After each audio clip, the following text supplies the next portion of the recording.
mij ben je wel 40. Volgens mij ben je er al 50 in. Je wordt net een beetje groot. Je bent niet bang, hè?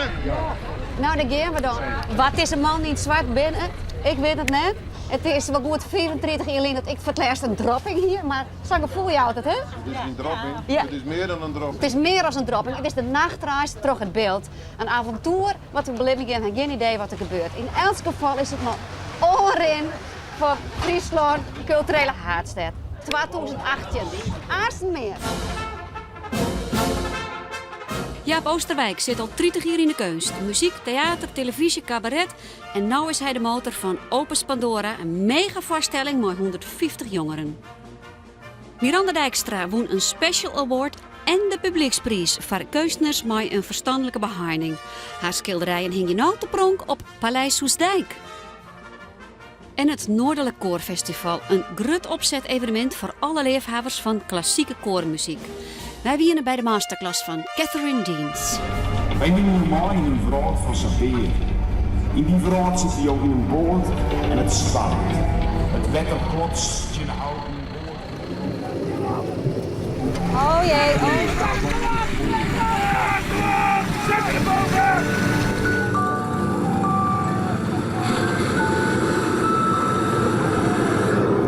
Mensen, kom op achter die auto!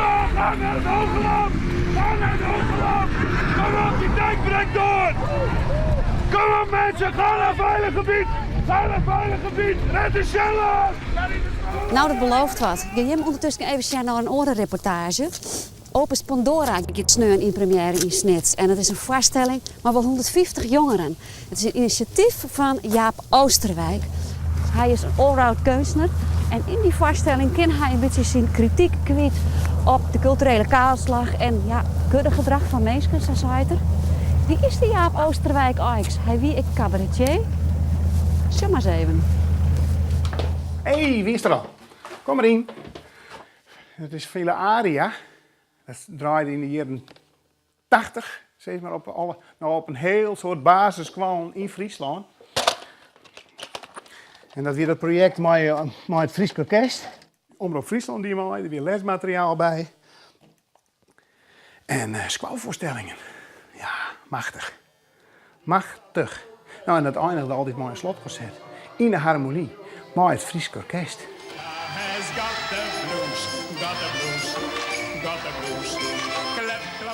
Ik werk bij de Azaan in Heerenveen. Tijd. Nou, dat hebben ze dus het spel failliet gaan laten. Nou, ik kan net oorzeggen als een groot schandaal. Echt, een heel groot schandaal. En dat doet dan een college met een links georiënteerde wethouder. En die gedraagt zich wel asociaal. Toch gewoon mensen aan de kant te zetten, want het komt hun wetruis. Nou, dan amahula. Echt boos. En hier in Ljouwts is het nou ik flikken. Nou, ze weet net wat ze doggen, mevrouw Dix.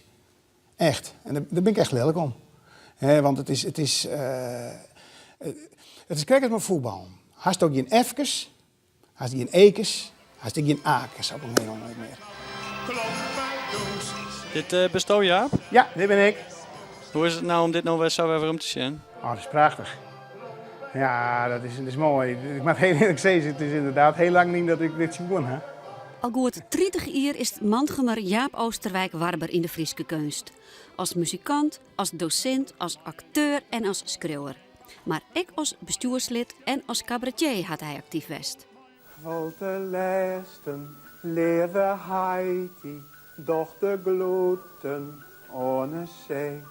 Maar liet ze gewiet valt de leiti, de lomatic hupsakee. Grote lesten, alle wetten. Kunst en educatie binnen in elk geval 2 thema's in het leven van Jaap. Nou is hij ook brein en initiator van het nieuwe muziektheaterstuk Opus Pandora. Ik zal u eerst eens even voorstellen. Dit is Jan en ik ben Jaap. Jaap Jan, Jan Jaap. En ik ben archeoloog en Jan denkt erover om het te worden, archeoloog. Je weet wel het vak dat jou mooi veger en blikje de skiertnis uit de groen helje. Mooi veger in blik. Doch je hem, dat wil ik mooi veger in blik. Nee, net echt maar veger en blik. Maar zijn troffeltjes zijn niet sleppel echt. Doos zei dus mooi vegen en blik, maar dat bedoelst mooi vegen en troffel. Doos, en wanneer dookje wij elkaar? Op Pandora is het verhaal van een archeoloog en zijn leerling, stageleerling. En die vertelt het verhaal over de doos van Pandora, het mythologisch verhaal. Alleen is het nou net meer de doos van Pandora, maar de speeldoos van Pandora. En tegelijk vertelt het verhaal van de archeoloog en zijn stageleerling, hoe zich dat ontwikkelt. Beetje respect voor de master, jong. Oh, ik mooi net dookje, ik mat jookje. Doch ik nooit. Maar ik je niet in. Nou, dat was het maar. Welke deur moet hij op? Die deur daar. Dat of hem Die daarvoor. binnenste, die buitenste? Wat? Nee, die buitenste. Opus Pandora is een ambitieus stuk, want er werken 150 jongeren mee in verschillende culturele disciplines. Muziek, dans, cabaret en film komen alle jaar aan bod. Deze voorstelling wordt in parten instudeerd en past correct voor de première in elkaar scout. Reden trieën van het verhaal vormen Jaap Zels en de 17-jarige Guido Dijkstra uit Ljouwert van de Jeugdtheaterschool. Hoe is het nou om aan Jaap te spelen? Erg leuk. We hebben het altijd heel gezellig. Het is eigenlijk al een beetje een kleine puber.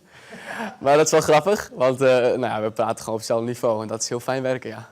Wat leerst je van Jaap? Heel veel. Ik heb op de jeugdtheaterschool niet echt zangles gehad. Ik vind zingen echt heel leuk, maar alleen ik heb verder nooit les gehad. En Jaap weet daar veel meer over ademhalingstechnieken en zo. Dus dat leer ik heel veel en dat is wel heel cool. Dat verbreidt je horizon wel mee. Jan is een beetje een straatskoffie en net zo soort interesseert. Een beetje ben we elkaar veroordeeld. En dat conflict, dat speelt er dus ik niet mee. En daarnaast speelt het verhaal van het belang van kunst. Dat is nog een linkse hobby geworden. En daar is het ik een beetje een protest in. Kunst is brood voor het hoofd. Dat hebben mensen nodig. En dat is wat we tegenwoordig vergeten. Dat de spelende mens is een wezenlijk onderdeel van de maatschappij. En dat had economische gevolgen. Dat had gevolgen voor de leefbaarheid. Het had gevolgen voor zoveel dingen. En het is krek of wapperen we het nou helemaal voort. Nou, en hoe zien je hier? Dan kennen we weer. En dan hebben we alles voort. En dan kost het 2-3 keer zo volle om weer wat op te bouwen. En dat is want de gek van worden. Vind ik. Wat ben die resterende ambities nog? Ik doe zo graag een productie schreeuwen willen, ja. Versjes schreeuwen. En dan wat ik hier en die naar televisie maak, programma's schreeuwen en spelen, hartstikke mooi. Ja, dat lees je nou mijn ambities wel, ja. Cultureel Friesland is nog net van Jaap Oosterwijk af. Nee, ik hoop het net. Ja, dat mag ik omvallen, maar dat ben ik nog net van plan. Takomsneun is Opus Pandora te zien in de sporthal van Snits. Het is voor eerst wel de enigste voorstelling dit jaar. Maar het plan is om het takom hier weer op verschillende plakken in de provincie op te vieren. De nachtreis door het beeld brengt u langs een tal zaken die het daglicht net verdragen kunnen. Want hokker chemisch fabriekje verskoelt hem efter deze rooimachine. En wat smokkel je de jeppelslikkers van Van Gogh? Is er heel zuinig bezig? Heel zuinig bezig, ja. Er zit een soort boltje in de jeppel. Wat zei ze? De reis door het beeld gaat gewoon verder. We gaan naar de volgende reportage. Miranda Dijkstra die won een special award. Een landelijke prijs voor kunstenaars met een verstandelijke beperking. En haar schilderijen die hingen nou te pronk in Paleis Soestdijk. Het is je zatzuster ook gewoon net wit green. Dus dat is een bopperslag voor haar. Evert van den Berg zocht Miranda eens even op.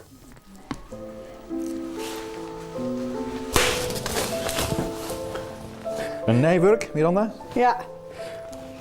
Wat is het matje? Een lucht met donkere wolken. Volle letter had ik 50 ben of zo. Hoe het hier? Ja, zoiets. En dan is het vol helemaal... Van Dij. Ja, ongeveer. Hier zit de donkere wolkenhand. Ja, donkere wolken, ja. Er is er een auto. Trom meer waar. Ja. Oké. Ik ben begeleidster van Miranda hier op het atelier. Van oorkunstens natuurlijk ik. Oké. Ja. Wat voor atelier is dit, kijk? Dit is het schildersatelier van de Bascule. Ja? Dat is een soort bedrijf van talent, maar waar mensen schilderen. De winkel. Dit is de winkel. Hier worden al die kunstwerken verkocht en ik uitleend. Hier worden de textiel, de verklaarskleren weer verkocht. En alle andere cadeaus we maken binnen het land, binnen andere dagbestedingsprojecten. En waar binnen dit? Dit binnen winkelmedewerkers. Aha. Ja, wij zijn de mensen van de winkel. De mensen van de winkel? Ja. Druk? Wij verkopen hier heel veel. Er zijn vandaag al heel wat klanten geweest. Goh. Dus het is vrij druk en dat voor de woensdag. Ja. Dus ik ben er heel erg blij mee. Hoe zit dat correct met die prijs? Zij heeft 2 prijzen voor 2 werken. Zij heeft de eerste prijs won mijn werk de politie van Nijmegen. Helaas hebben je dat net. Daar ben ik zeefdrukken van maken en die heeft zij al je signeerd, maar die ben ik al je afvoerd. Het werk zelf hing het op dit moment in Soesdijk. Oh. Dus je kent altijd er even beseffen zelf. Ja. Ze heeft de publieksprijs won met het schilderij. Weet ik je de flyer van hingen, hè? Dat werk is op Soesdijk. Dat is het famke en de poppen. Oh. Een tot belangstelling, hè, voor Miranda, voor Jem. Het is een vloedgolf. Nou. Ja, net alleen nog van Miranda, maar ik voor u inderdaad. Ja. Miranda, Ja. nou heeft een lietse handicap. Maar wat dan? Ja. Wat dan?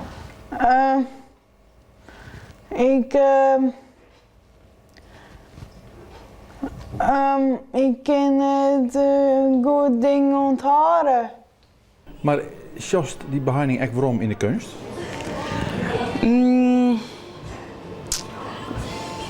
Nou, ik zeg vooral haar talenten. Zij heeft geen remmingen. Wat wij dan nog wel eens remmingen hebben, omdat we het goed willen, omdat we erbij nadenken, is zij heel spontaan. Ze zit gewoon op het doek wat ze op dat moment vielt, wat ze wil, wat haar fantasieën binnen. Een schilderij ken ik binnen een week weer verorieerd, dat op een moment een beetje oors is. Het is heel spontaan vanuit het gevoel en daar ben wij in beperkt, zeg maar. We hebben prinsessenpakjes. En het zijn feestkleren, hè? Ja. Okay. En die mokken dan daarachter? Kan je even kijken? Dat maken ze ook binnen het land. Jongen. Ze maken er ook botjes van. En die kun je gewoon kopen hier? Ja. Wat kost zo'n dingetje dan? Deze kost toevallig €8,50. Dat is ook niet duur. Hoe duur zijn die schilderijen zo'n beetje? Oei, dat weet ik niet. Nee. Dat weet ik zo niet. Nou ja, deze is... er staat wel een prijs op. €145. Maar ik weet, daar ben ik dan nog niet zo goed in. Snap ik. Maar dat is ongeveer de prijs voor een schilderij? Ja, bij deze wel. Hoe groter, hoe duurder, denk ik, hè? Ja, ik denk het wel. Ja. Bemoei je met de kunst? Zo min mogelijk, ja, wel eens natuurlijk, maar wij werken er net in. Hey, en wat is dit? Hier achter de auto. Nou, dat is een kern mooie nephuizen erin. Stel nou, u heeft een schilderij in huis hangen en er komt visite en u heeft het over dat schilderij. Gaat u dan zeggen van, oh, daar is wat mee of zo? Of? Nee. Ik heb het gekocht omdat ik het mooi vind, niet om wie het gemaakt heeft of wat de achtergrond van diegene is. Maar waarom bent u naar deze winkel ingelopen dan? Omdat hier altijd leuk spul is. Ja. Niet van, we gaan eens eventjes de gehandicapten helpen. Nee, want ik zou het niet kopen als ik het niet mooi vond. Omdat het van een gehandicapte is. Nee, ik moet het wel leuk vinden, want hier is altijd gewoon leuk spul te krijgen. Stel, du bent mijn lerares en ik ken er niet van. Wat zoest mij leren? Nog een belangrijke tip. Ja, tekenen, teken, maar was het in die holle hest of was mooi maken hest. Eerst door de achtergrond maar en als de achtergrond clear is, dan kom daarop smiemen weer. Die heeft het kruis in de vuurton gegooid. Zonde. Rebellerende nonnen en een monnik memoreren het rieke kleesterlibben van het beeld. Ik ken niet, dat zit op slot. Dus de nachtreis is een vaststelling, maken terug Bilkerts. Ja, hoofdzakelijk de Bilkerts. We zijn een week of 4,5 week geleden ben we ermee begonnen. Ook wel met steun van Tjerk Kooister en Jaap Groen. Maar de ideeën zoals die uitvoerd binnen, die binnen bedacht door Bilkerts inderdaad. Ja. Ja. En barst het hier dan van de creativiteit? Hoe zit het? Ja, we hebben dat ook al met Piepskoft gehad. Je kent hier een prot opbouwen, Siel. Er zijn een prot creatieve geesten die ook heel improviseren kunnen, flexibel zijn en in een korte tijd heel wat groots opzetten kunnen. Dat klopt, ja. De vaststelling stiet net op zich. Hè? Dit is een onderdeel van de reis op wij naar Friesland, culturele haardstad. Maar wat is nou de meerwaarde van deze vaststelling? Dat die u daarheen brengen moet, of kan? Nou, als je, de meerwaarde is in wezen, er wordt heel dit zijn van jongens, ja, die culturele haardstad en wat is dat en we zorgen er niet van. Het is in maai in wezen, de oortrap had west doorheen in de grote kerk in Sint-Japik. Maar doe just gewoon, het komt nog heel tijd meer naar buiten. En het wezenlijke hiervan is dat het gewoon door de dorpen zelfs al je oppakt wordt. Maar schilder je mij dan eens van, het is 2018, het is teruggegaan, Friesland mij culturele haardstad worden. Hoe ziet dat er dan uit in 2018? Nou, ik denk dat 2018, dat zet ik Shemmers net als einddoel. Het is de einddoel misschien over de reis, maar het is het begin eigenlijk. Om middels die cultuur nou te broeken, voor een beter wen, leef, werk, klimaat in Friesland.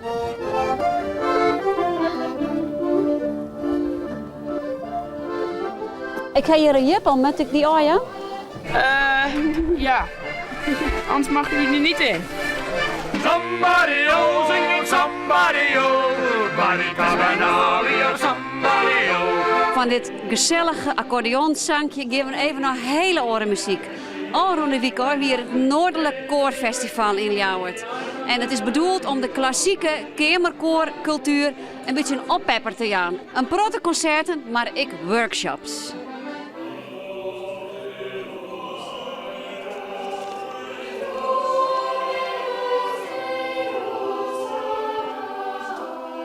In Hotel Post Plaza wegen 4 deelnemers uit het hele land haren onder het dirigeren van het Guildford Cathedral Choir. Een koor met een grote internationale reputatie. Dirigent en muzikus Jeroen Helder uit Ljouwert kreeg de eer. So, going to try a little piece of Bainton. I heard you did it marvelous yesterday, so I hope I won't spoil it.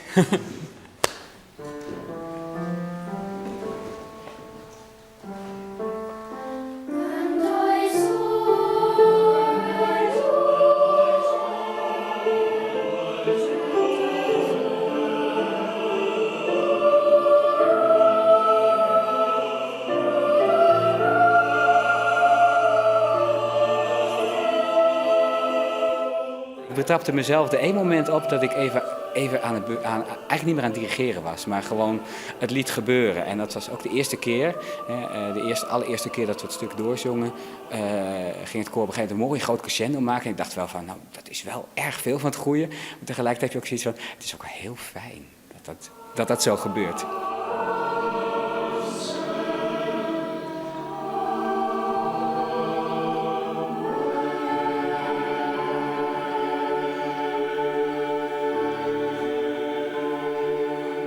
Have you got one or two things that you instantly want to tell them?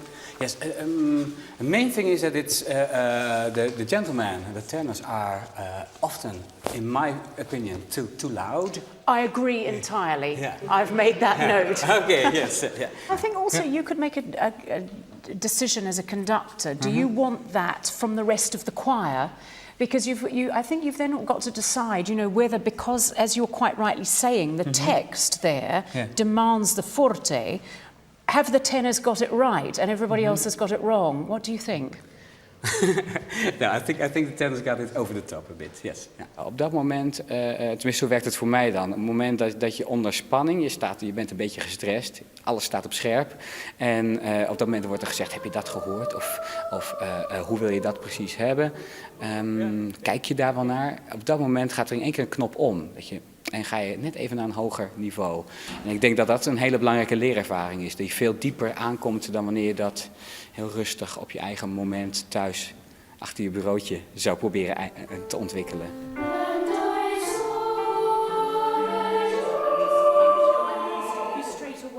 You make the eye contact first with the accompanist, and then you made eye contact with the boys. But I think, for my mind, it was too brief. Yes.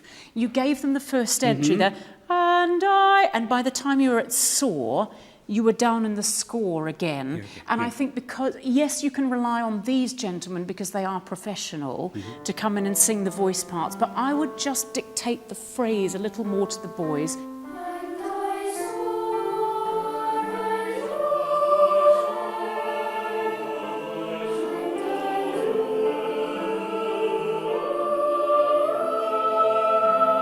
Do you and your choir often give masterclasses like this? This is the first time that I've given a masterclass with this choir in this way, so it was a good experience for us. For me, it's very interesting because it gives me a chance to actually listen to my choir. When you're in front of the choir, directing them all the time, often you can't hear the detail of what's going on. So it's very nice to step back for two reasons. One, to hear some more detail, and one, to actually enjoy what they're doing and think, oh yes, they do sound quite good.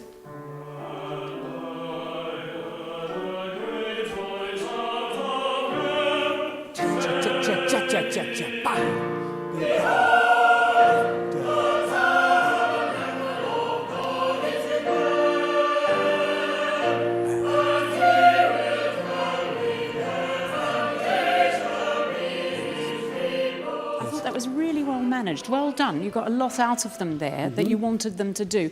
And I really like the way that you marked out the tenor note there, the for, because it's securing it back to that tonality, isn't it? And you recognise that, and that was really nicely done. Just this bar here, you just caught the boys in time, partly because they weren't watching you, some of them, okay, and you always got to nag them about that, especially when you're working with children, okay. In Nederland heb je maar een beperkt aantal professionele koren. En heel vaak worden dirigenten die voor die koren staan zelfs uit het buitenland gehaald. Dus het is voor een Nederlandse dirigent helemaal niet zo makkelijk om in dat circuit terecht te komen. En in de Engelse koortraditie is er zoveel kwaliteit en zoveel professionaliteit. Dat is zo per definitie een eer om dat te mogen doen. Is dat van de media ondervoen? Heb je dat heel duidelijk te merken? Ja, ik vond het verbluffend om te merken en fascinerend ook hoe van die hele kleine jongens op zo'n professionele manier werkelijk proberen om ieder signaal van je af te lezen en dat te vertalen naar hun muzikale voordracht.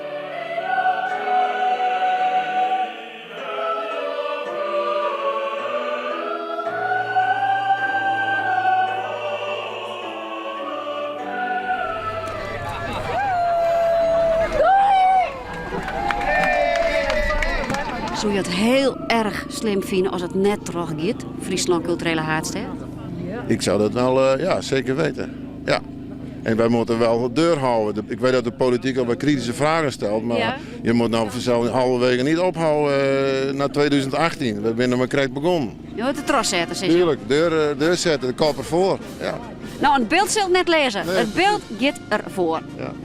En dit is het eind van de nachtreis terug het beeld. Wij zijn de na week weer, maar onder andere Jurgen Scholtens. Hij staat weer in de finale van het Greenstra Studentenkabaret. Bedankt voor het zien en tot na je week.